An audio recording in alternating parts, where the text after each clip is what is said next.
People are really scared of carrying a mortgage into retirement. It makes sense.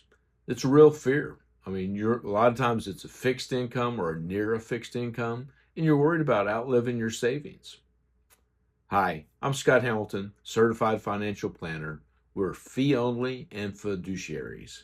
So we have offices in Austin and Houston, and we like to help people plan for retirement. So why the conversation now? Well, the answer is because the growth rate of retirees carrying mortgages into retirement is increasing a lot. So look at this numbers. In between 1989 and 2022, if in the age bracket 65 to 79, mortgage rates have increased from 24 to 41%. Mortgage rates of those people going into retirement carrying a mortgage, okay? 24 to 41. Now, similar date, 89 to 22, but this group is for homeowners that are greater than 80 years old. This number has went from 3% to 30%. So this is why we're talking about this. It's a real thing. So a lot more people are carrying mortgages into retirement. In fact, a lot of my clients, and we'll do an individual model for a lot of these clients to see, sometimes it's the right answer, sometimes it's not. It depends on each individual circumstances. No right or wrong answers, but it's right for individual people. There's a right answer. So the fear is simply outliving your money.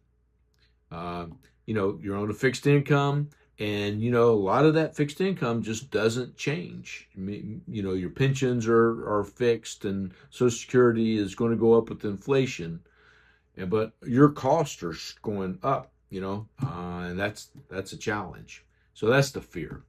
So now we'll talk about cases for keeping and the case against. So the case for keeping, well, number one is the opportunity cost. You have investments, and you can have a rate of return on those investments, or you can pay off your mortgage. Number one, opportunity cost. Number two, liquidity. If you pay off the mortgage, it might be interesting, it might make you feel better, but what if there is a medical issue or some family issues? So you run across potential liquidity issues. Tax deductibility. This used to be a larger issue than it is now with a high standard deduction. It's just less of an issue now, not to mention the declining balance of the mortgage, and over the period, the interest is usually paid up front and less as principal at the tail end. And then number four is it's an inflation hedge if you have a fixed mortgage.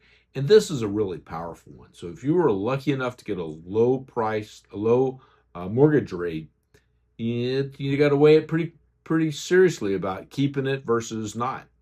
So the cases against keeping a mortgage, number one, it's withdrawal needs. It increases your withdrawal needs up front. So if you're a early retiree, you're going to have to take more funds out of your nest egg and increase your withdrawal rate.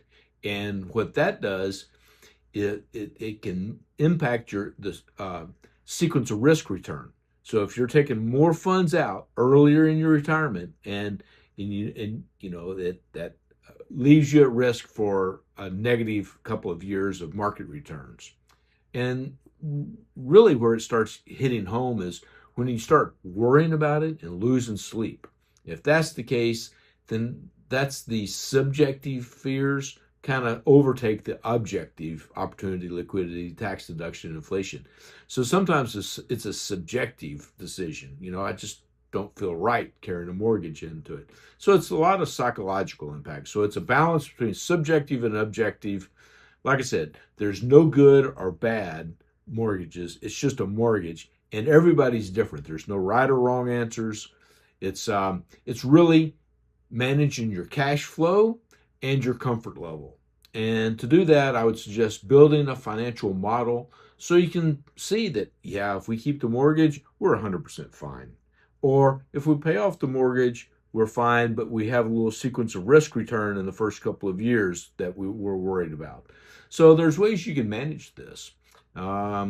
Feel free to schedule us a Get Acquainted meeting at our website, Hamilton Financial Planning. I'd love to chat with you about your retirement plans and retirement concerns, and also whether if you should keep a mortgage in retirement or not. It's a great question, and there's a lot more to it than meets the eye.